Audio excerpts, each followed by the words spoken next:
uma satisfação estar aqui. Também agradeço ao secretário e à equipe do Centro de Mídias, não é? E vamos tentar colaborar com a formação dos colegas professores que estão aí nos assistindo.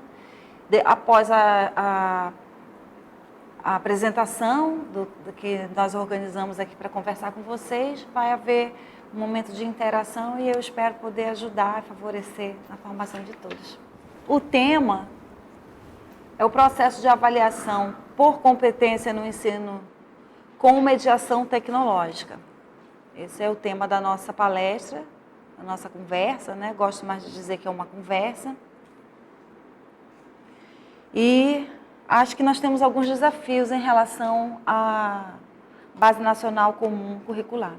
Antes de nós começarmos a falar sobre o impacto, sobre as influências e o princípio epistemológico que sustenta a Base Nacional Curricular em termos desse assunto, nós nos fazemos 3 perguntas que consideramos importantes para pensar a avaliação. Então, a primeira pergunta é: o que é a avaliação?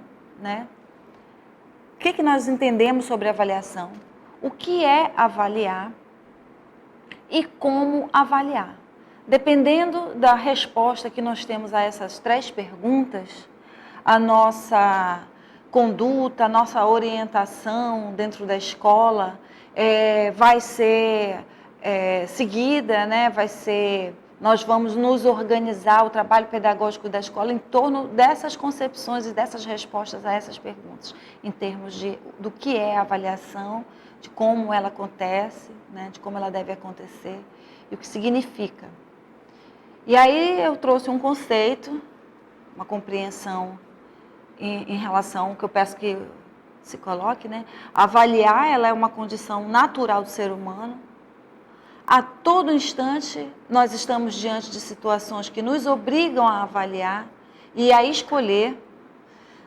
Na educação, avaliar está relacionada à prática necessária de pensar, tomar decisões e ajustar procedimentos para atingir objetivos de aprendizagem. Então, a avaliação é um processo natural do ser humano que, na sua existência, demanda fazer escolhas e pensar sobre as suas escolhas. E no caso da escola, avaliar nos exige, enquanto professores, esse estado permanente de reflexão sobre aquilo que nós estamos fazendo e aonde desejamos chegar. E aí nós temos uma citação também de um teórico muito importante na educação brasileira, que é o Cipriano Lucchesi, onde ele vai trazer um conceito sobre avaliação, no qual ele diz: a avaliação pode ser caracterizada como uma forma de ajuizamento da qualidade do objeto avaliado, fator que exige uma posição a respeito do mesmo para aceitá-lo ou para transformá-lo. Esse é o conceito que o Cipriano Lucchesi traz, onde é possível observar a relação dinâmica do ato de avaliar, que nos exige uma postura de reflexão permanente, onde nós fazemos julgamentos para tomarmos decisões. Trazemos também uma outra citação que considero importante, de uma teórica chamada Jussara Hoffmann, que também é uma estudiosa no campo da avaliação na educação brasileira e que muito tem ajudado, tem contribuído com a reflexão em torno desse tema. Então, a avaliação, ela é uma atitude ética e, como tal, nos envolve como seres humanos. Tomamos decisões em sala de aula a partir do que somos e do que sabemos, porque avaliar revela nossas posturas diante da vida. Para além de julgar, avaliar é ver, refletir e agir em benefício dos educandos. Então, esse é o conceito da professora Jussara Hoffmann, em que ela traz a dimensão ética do ato de avaliar, porque o ato de avaliar compreende um juízo de valor, né? E do qual a ética é extremamente necessária, ela se faz presente. E nós, enquanto professores que estamos dentro da escola, atuando com os nossos alunos, quando avaliamos as situações de ensino-aprendizagem, quando avaliamos as situações que acontecem na escola, não estamos descolados da ética. Em princípio, deveríamos estar muito comprometidos com uma ética que favorecesse o desenvolvimento desse aluno, a sua emancipação, a sua liberdade das condições de opressão, de dificuldades pela qual ele atravessa. E aí, a partir dessa ética, desse pensamento e desse ideal, uma compreensão que também sustenta um entendimento de sociedade, uma visão de mundo, a partir dessas compreensões nós fazermos as nossas escolhas e avaliarmos as nossas condutas dentro da escola. Então, avaliar é um processo muito mais complexo do que simplesmente examinar, auferir uma nota no final de um bimestre ou ao término de um assunto, de uma matéria, de um conteúdo escolar. Avaliar é um julgamento mais amplo que envolve uma compreensão de mundo, um entendimento sobre o ser humano, né, sobre as limitações, as dificuldades e suas potencialidades. Então, não pode ser a avaliação entendida a partir desses dois exemplos, do professor Cipriano Lucchesi e da professora Jussara Hoffmann, não se pode avaliar simplesmente como se estivesse colocando ali uma régua e medindo o tamanho de conhecimento auferido durante um determinado tempo pelo aluno. Aqui um quadrinho sobre algumas características do que é avaliar, que se faz, esse quadrinho é elaborado pelo professor Cipriano Lucchesi, em que se faz um paralelo, né, entre avaliação e exame. Exame, prova, exame possui uma concepção mais pontual de auferir um rendimento escolar, enquanto que na avaliação é dinâmico e processual. O exame, a prova, ela visa uma classificação, né? Ela deseja classificar, ela demanda um status onde ela ofere um valor em que ela pensa que a partir desse atributo é possível responder o nível de aprendizagem de um aluno. Enquanto que na avaliação, a avaliação não busca essa classificação, ela é um processo dinâmico, um processo que vai acontecendo ao longo do tempo, onde vai se demonstrando o que é possível, o que é necessário ser ajustado, e o que é possível também ir adiante em termos de aprendizagem, porque o aluno já adquiriu a informação necessária, a competência, a habilidade que foi estabelecido pelo ato de ensinar. E com essa observação dinâmica é possível observar os avanços e as dificuldades que esse aluno tem. Então, não se visa simplesmente classificar, dar um status, mas compreender a dinâmica do processo de ensino-aprendizagem, que se faz com avanços e retrocessos, né? O exame, a prova, ele é seletivo. Você classifica para depois você selecionar, enquanto que a avaliação ela é includente. Você avalia, percebe em que ponto da estrada do conhecimento seu aluno está, faz os ajustes necessários de modo que ele possa ser incluído e não selecionado, né? Aquilo que é preciso avançar, o professor avança, naquilo que é preciso ir mais devagar em termos de ensino, em termos de um trabalho em torno das competências e habilidades que esse aluno deve adquirir, o professor vai ajustar a sua conduta, o seu ato, para que esse aluno consiga chegar junto com os demais que já chegaram dentro de uma sala de aula. E eu me sinto à vontade para trazer esses exemplos, porque todos que estão me vendo são professores e sabem como que isso vai acontecendo à medida que nós vamos conduzindo as nossas aulas, passando os conteúdos e vamos observando esse caminhar do nosso aluno, né? Voltando lá naquela tabelinha, por favor. O exame e a prova, ela tem o objetivo de no final dizer eu sei, né? O aluno já sabe. E o professor diz, vai oferir um conteúdo específico. Enquanto que a avaliação, o professor está ao seu lado, então a atitude dele é essa, é de estar junto. Não de buscar que o aluno responda que já sabe, mas mostrar que ele está junto do aluno nesse processo de construção do conhecimento, que é uma caminhada pelo qual o professor, como é mais velho e já passou, né, pode conduzir esse processo de maneira mais tranquila e com segurança, fazer com que seu aluno adquira a capacidade e alcance o mesmo lugar que o professor já atingiu. Então, as funções da avaliação, eu selecionei algumas, mas são mais, né? Mas as principais aqui que me ocorreram, dentro desse espírito de estar junto com o nosso aluno, a primeira é clarear a realidade de aprendizagem do seu aluno. Em princípio, quando o aluno ainda não tem conhecimento daquela informação ou vê pela primeira vez, tudo é muito difícil, não consegue fazer as conexões necessárias, talvez não tenham referências suficientes para consolidar as informações que estão sendo apresentadas.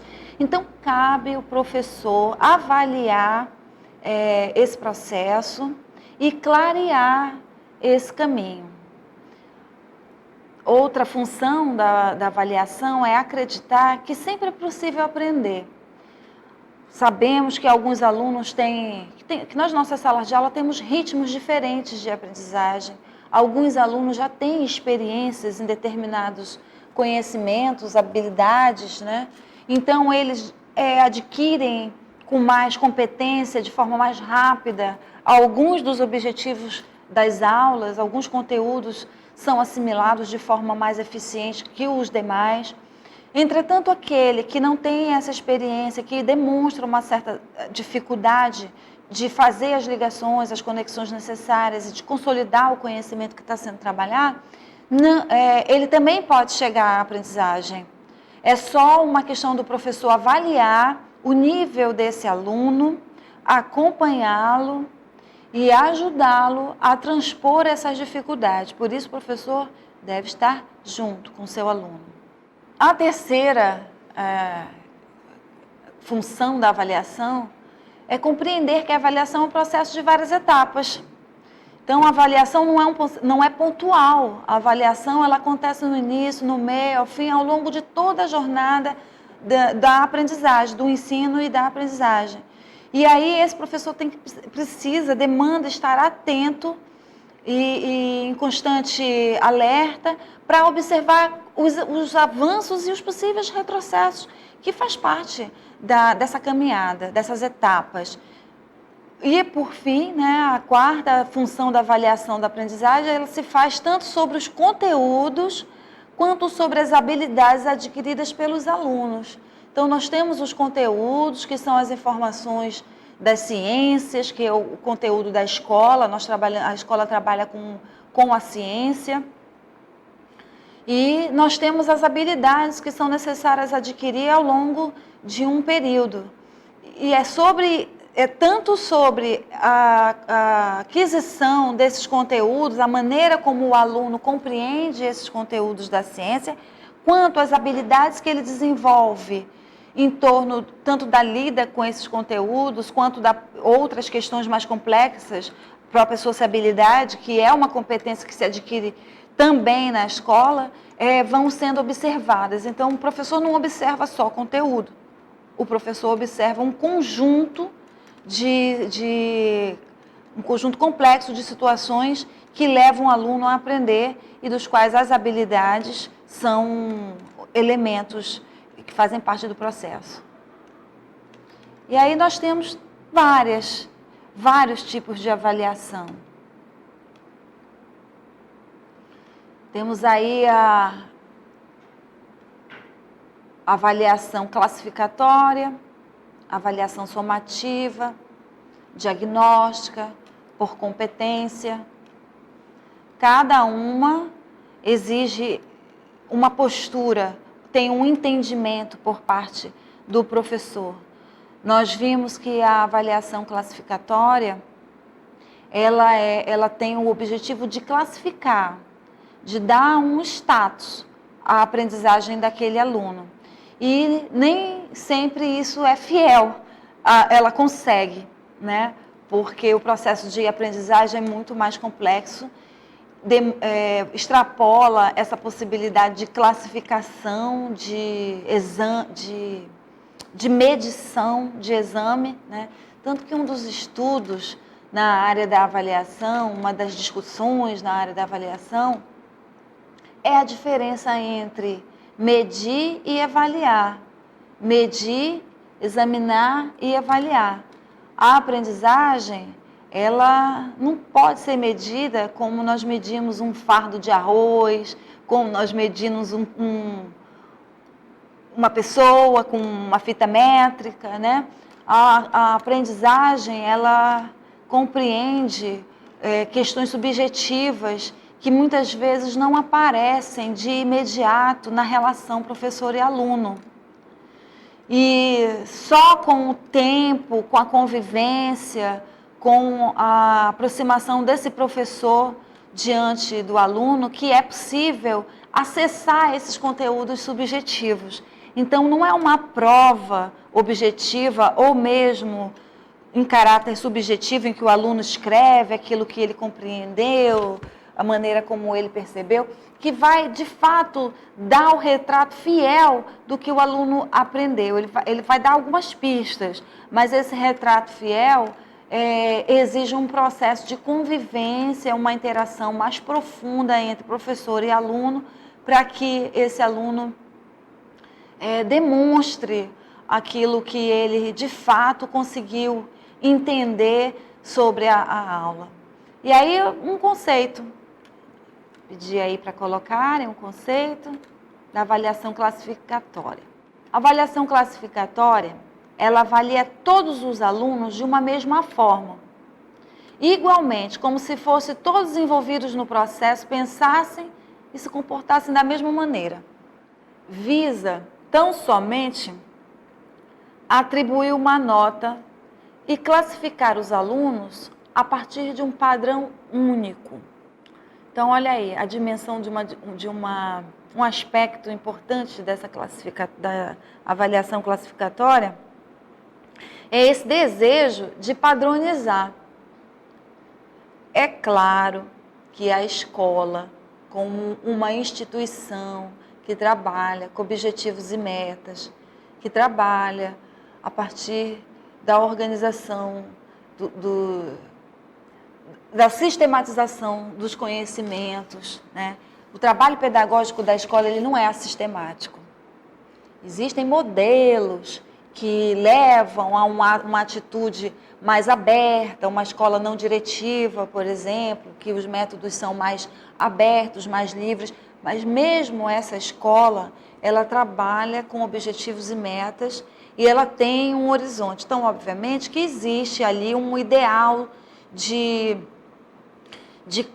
a chegar, né? Tanto só podemos avaliar se nós tivermos um ideal, um objetivo.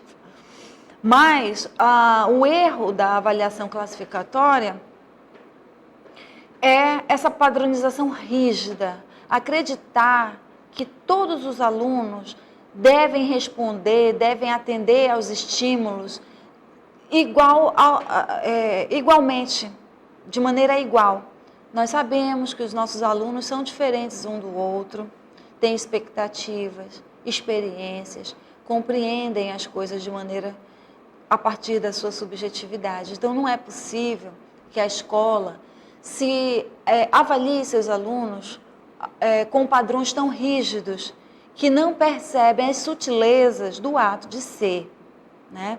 E é essa a crítica que se faz em relação à avaliação classificatória. Essa padronização rígida daquilo que o aluno deve chegar e no tempo que ele deve chegar. Então, isso faz com que alguns processos de ensino-aprendizagem sejam atropelados, causa muita angústia, sofrimento, sentimento de insegurança, porque se alguns chegam com eficiência nos conteúdos e nos ideais que são estabelecidos pelo ato de ensino-aprendizagem, outros vão mais devagar, outros pegam outras rotas, até se poder dar o resultado que a escola espera.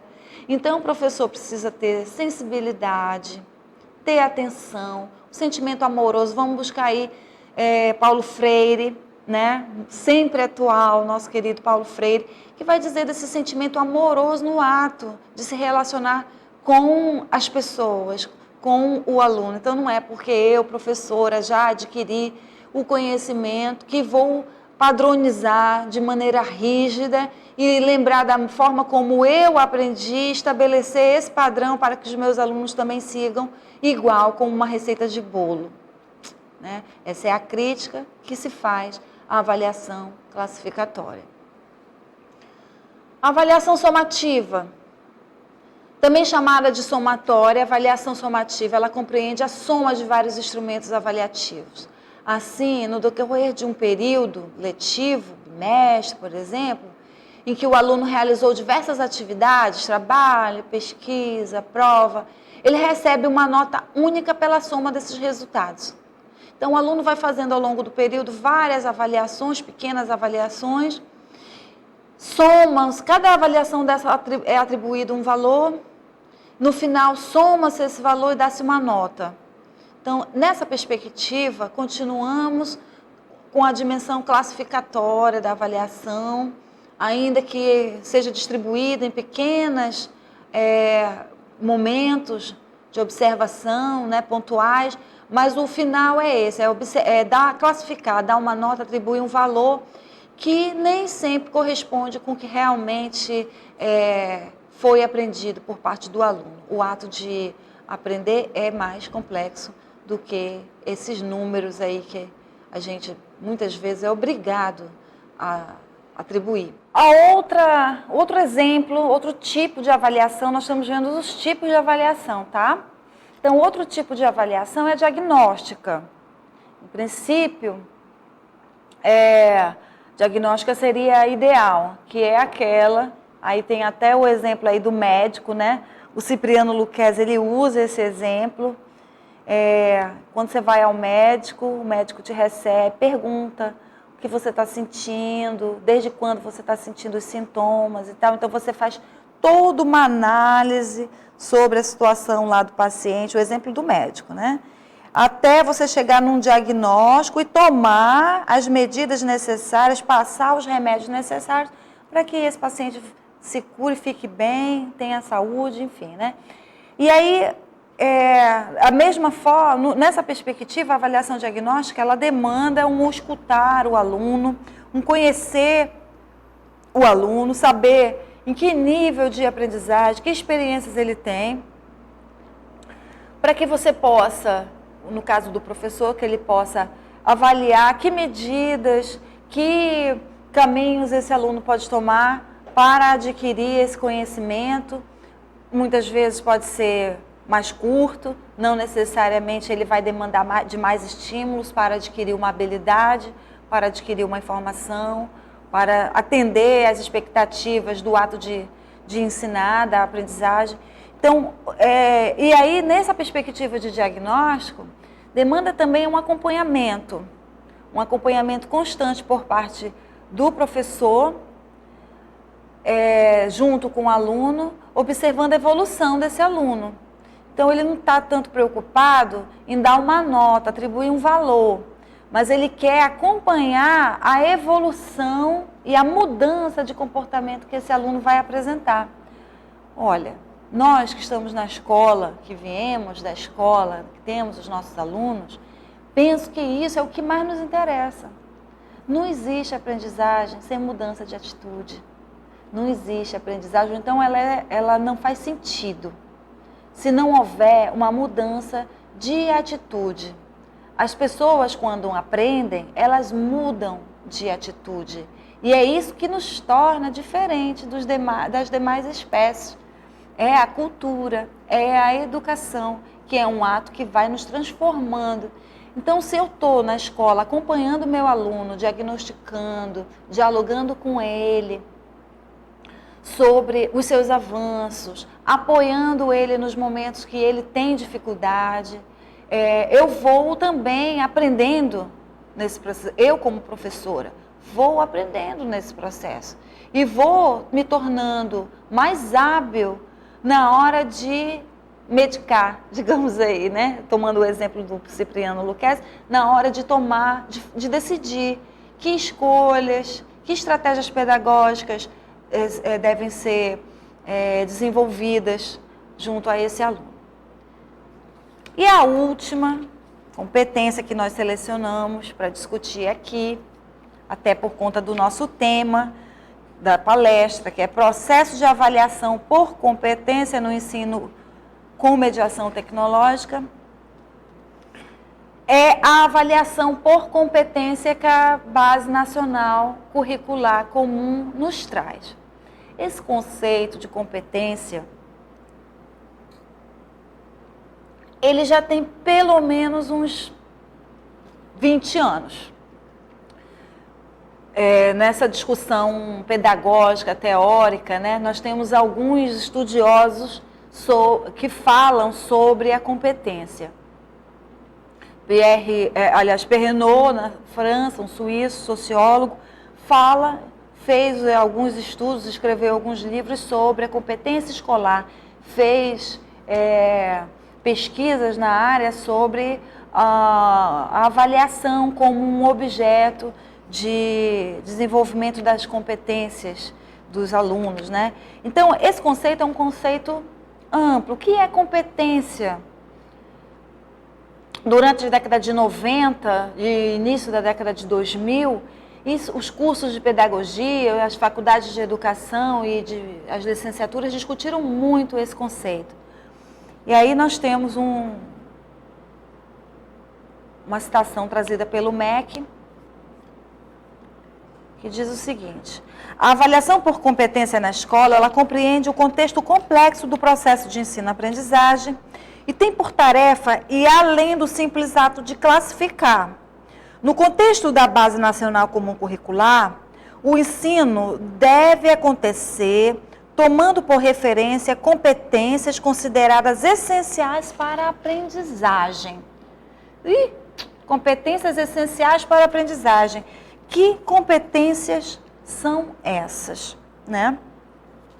Então, na base, é importante perceber a maneira como a Base Nacional Comum Curricular entende a avaliação. Então, na Base Nacional Curricular, competência ela é definida como uma mobilização de conhecimentos, conceitos, procedimentos, habilidades, práticas cognitivas e socioemocionais, atitudes e valores para resolver demandas complexas da vida cotidiana, do pleno exercício da cidadania e do mundo do trabalho. Competência tentando aqui traduzir em miúdos, né? Tentando me tornar o mais didática possível, competência é conhecimento. E aí vocês hão de convir comigo que conhecimento não necessariamente é informação. Muitas vezes, conhecimento são atitudes, são procedimentos, estão ligados, estão associados a vivências relacionais e não necessariamente a você saber um conhecimento específico da ciência. Então, competência também é isso, também é ter o conhecimento sobre a ciência e suas complexidades, mas desenvolver habilidades no entendimento e na relação, na construção de saberes. A Base Nacional Curricular Comum, Base Nacional Comum Curricular, ela estabelece 10 competências. Essas 10 competências, elas têm a ver com que o mundo tem pensado sobre a educação contemporânea. Que ideal de sociedade se está orientando?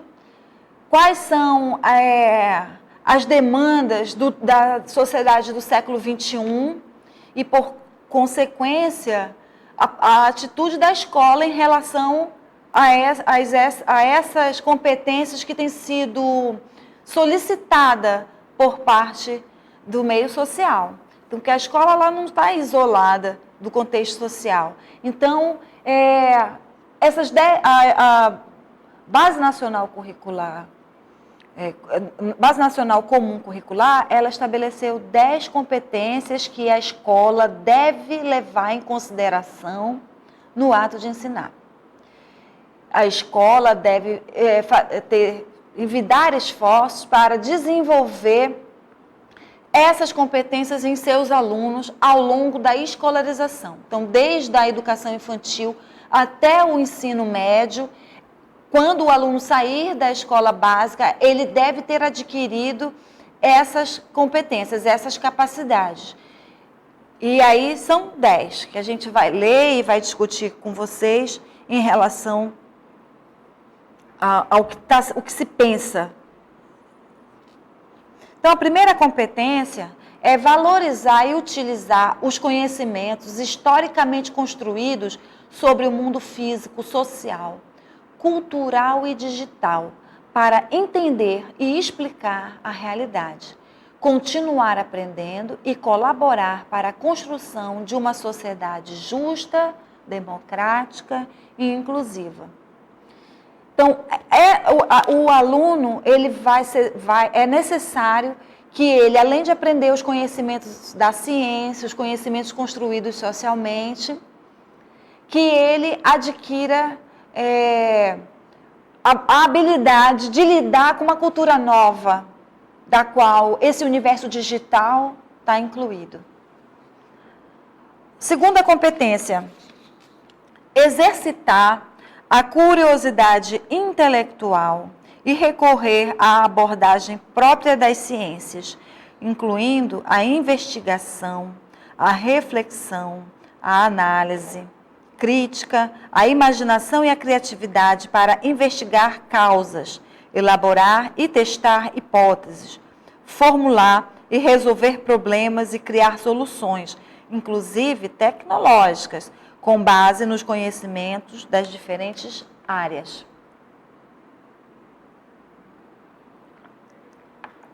Então, o exercício da curiosidade intelectual e recorrer à abordagem própria das ciências, né? Esse exercício da curiosidade é o interesse pela própria ciência e desenvolver a sensibilidade para as inovações que estão aí. Porque a nossa sociedade agora, nesse momento, é uma sociedade cujo paradigma é da velocidade de informação, de transformações permanentes. E é preciso que esse aluno que esteja na escola adquira essa competência de lidar com essas transformações constantes.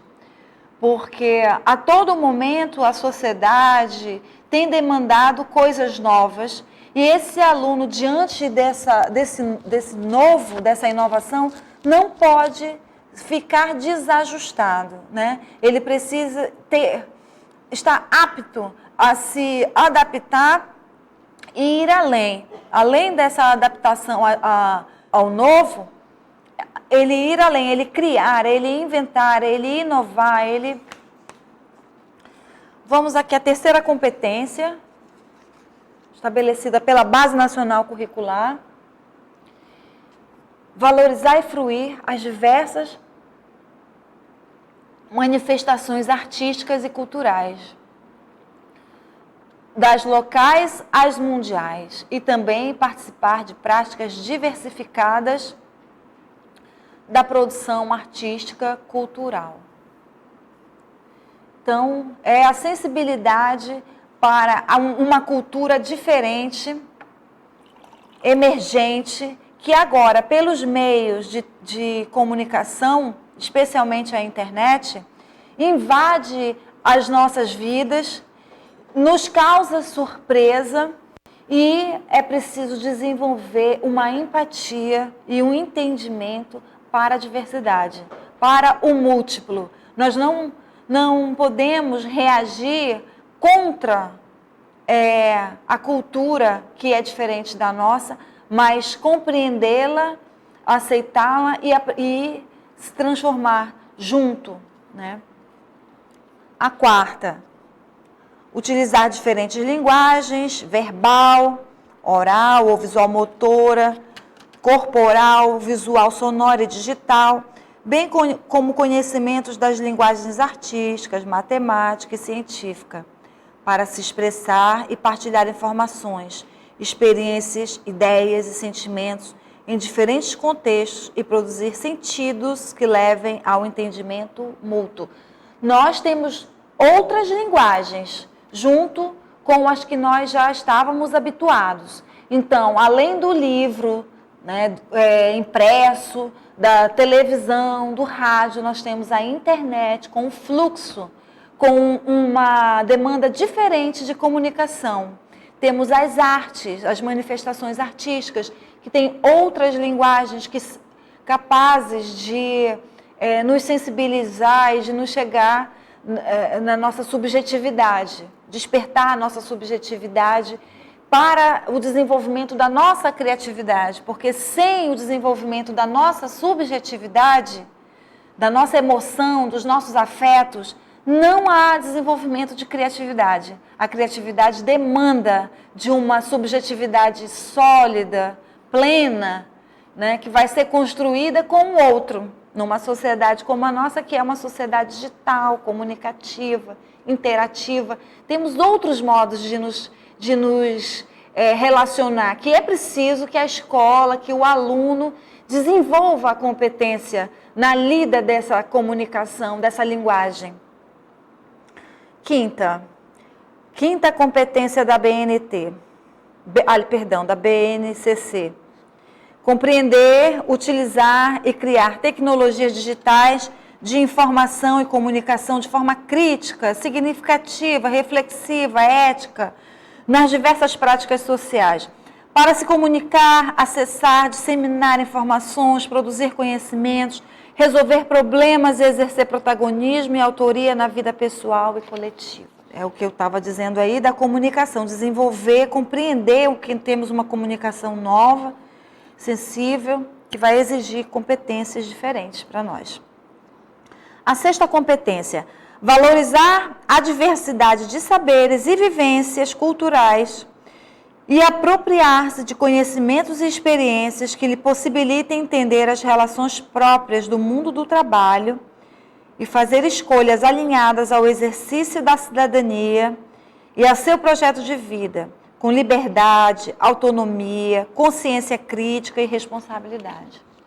Então, outra competência da Base Nacional Comum Curricular, que é o desenvolvimento da autonomia, entendendo a diversidade de saberes, as culturas diversas, o múltiplo, e construindo uma cidadania local e global, né? Porque hoje nós estamos interligados em rede. Então, a partir de uma constituição de uma identidade forte, sólida, que é dada pelo nosso Estado-nação, que nos une, o Brasil é um Estado-nação, nos une enquanto cultura, nós estamos no mundo e estamos nos relacionando com o universo mais amplo do nosso país. Os países vizinhos daqui da América Latina, né? Os países do outro hemisfério. Então, são países diversos, as pessoas estão se deslocando muito, a mão de obra nessa sociedade global se desloca numa velocidade muito grande. Nós estamos assistindo na nossa cidade, no nosso país, a chegada de pessoas de outros países, e essa habilidade de lidar com esse novo, com essas culturas diferentes, consolidando a nossa identidade, entendendo a identidade planetária, é uma competência cidadã do aluno do século XXI. Sétima competência, argumentar com base em fatos, dados e informações confiáveis para formular, negociar e defender ideias, pontos de vista e decisões comuns que respeitem e promovam os direitos humanos, a consciência socioambiental e o consumo responsável em âmbito local, regional e global, com posicionamento ético em relação ao cuidado de si mesmo, dos outros e do planeta. Aqui, de novo, a dimensão de entender essa cultura global, o múltiplo.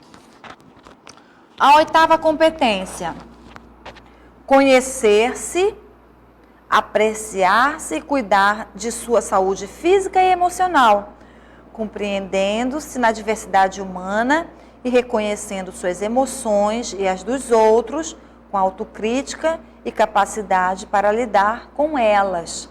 Aí é uma competência muito importante numa sociedade de grande injustiça, né? Nós estamos vendo uma sociedade de muitas diferenças e desigualdades e é uma chamada para uma saúde mental, para uma saúde emocional, para uma saúde que nos permita nos relacionar com o outro e viver em paz. Nós estamos vendo problemas de saúde das pessoas, as pessoas estão adoecendo, desde as pessoas com maiores carências até as pessoas que possuem os meios de produção, né, possuem uma situação econômica favorável. As pessoas, de modo geral, a sociedade tem adoecido muito. Isso tem causado transtornos nas relações humanas e, obviamente, não vamos entrar nesses detalhes, por que estamos adoecendo, mas o fato é que está acontecendo. E a competência de se enxergar nesse contexto, de se libertar dessas situações que nos põem de maneira frágil e que põem o outro de maneira vulnerável, é uma competência que também pode ser adquirida na escola, se o aluno, se for desenvolvido o altruísmo, a bondade, a generosidade, o entendimento para o outro. Nós não somos obrigados a concordar com tudo que nos colocam, com o outro necessariamente, mas nós somos obrigados a respeitá-los, né? Respeitá-los em suas diferenças e em suas condições. Nós não vamos gostar de todos igualmente, não vamos nos sentir empático a todas as pessoas, mas nós somos obrigados a desenvolver uma sensibilidade para lidar com as diferenças, com o outro, e respeitar dentro das suas condições. E se nós pudermos gostar das pessoas, amar as pessoas, isso será muito bom. Se esse trabalho começar na escola, será ótimo. A 9ª competência: exercitar a empatia, o diálogo, a resolução de conflitos e a cooperação, fazendo-se respeitar e promovendo o respeito ao outro e aos direitos humanos, com acolhimento, valorização da diversidade de indivíduos, grupos sociais, seus saberes, identidades, culturas e potencialidades, sem preconceitos de qualquer natureza. Bom, acho que comentei bastante esse aspecto. Podemos ir para a 10ª competência. Agir pessoal e coletivamente com autonomia, responsabilidade, flexibilidade, resiliência e determinação, tomando decisões com base em princípios éticos, democráticos, inclusivos, sustentáveis e solidários. Então, nós estamos no mundo nos conduzindo, nós estamos vendo as situações que estão acontecendo, catástrofes, né? As dificuldades que as pessoas estão vivendo. Então é importante ser solidário diante das dificuldades com que nós nos deparamos. Nós não podemos ser indiferentes, né? Então, ainda que nos cause estranheza, que não faça parte do nosso repertório de experiências e isso nos cause um incômodo com as informações e as coisas novas que nós temos que lidar, é importante ter uma atitude solidária para o novo, para o que tem sido apresentado para nós. Se solidarizar com as dificuldades do próximo, acreditar no potencial humano que o outro tem, mesmo ainda assim que ele esteja numa situação vulnerável, que ele não esteja numa condição ideal, acreditar que ele pode mudar, que isso não é condicionado, que isso não é determinado, que isso é só uma situação, um aspecto, um momento que é possível mudar, e com a sua ajuda, com a ajuda da coletividade, com um ato solidário, novamente aqui eu trago a bondade, né? É possível fazer uma revolução no campo da aprendizagem, no campo da formação humana, nas nossas relações na vida social, porque nós estamos sofrendo. A gente tem observado as pessoas se queixando do individualismo, das dificuldades que estão cada vez maior na vida social, né? E aí, fazemos um resuminho, estamos quase concluindo aqui, um resuminho dessas 10 competências que foram apresentadas de modo muito rápido.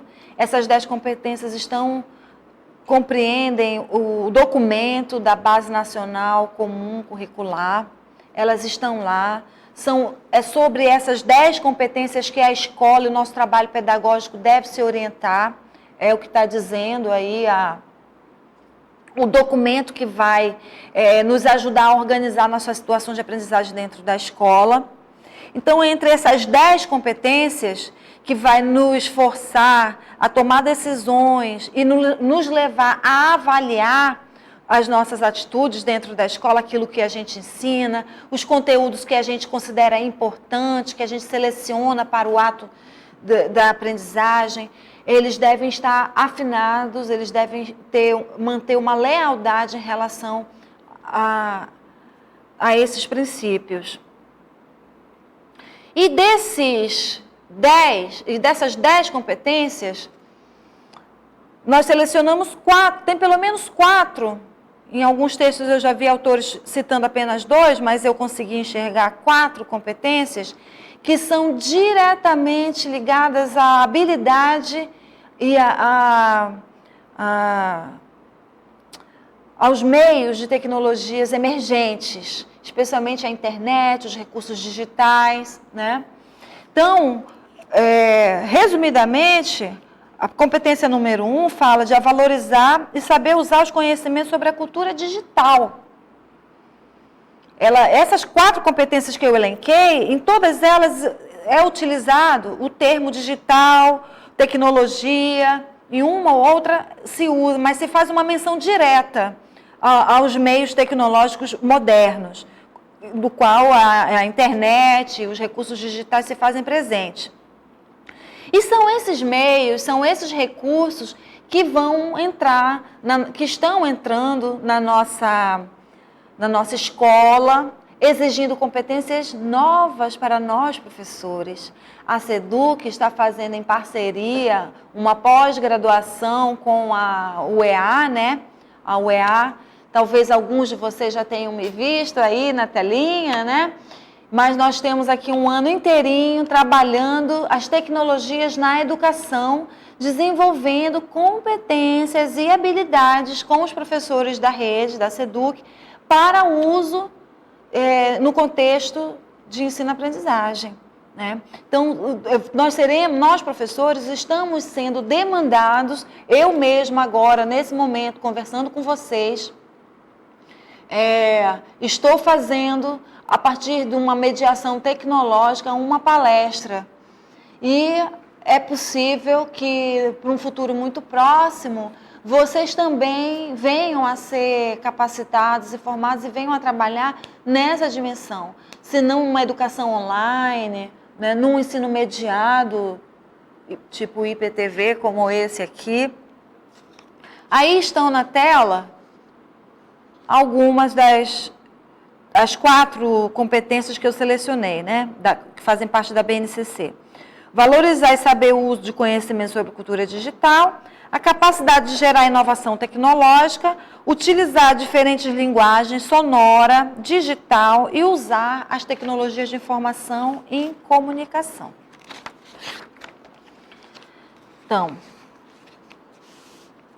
a avaliação por competência no contexto da mediação tecnológica, ela exigirá, portanto, esforços por parte da educação escolar em desenvolver nos alunos e professores a aprendizagem no uso das inovações tecnológicas, especialmente nos modos emergentes de se comunicar e buscar conhecimento.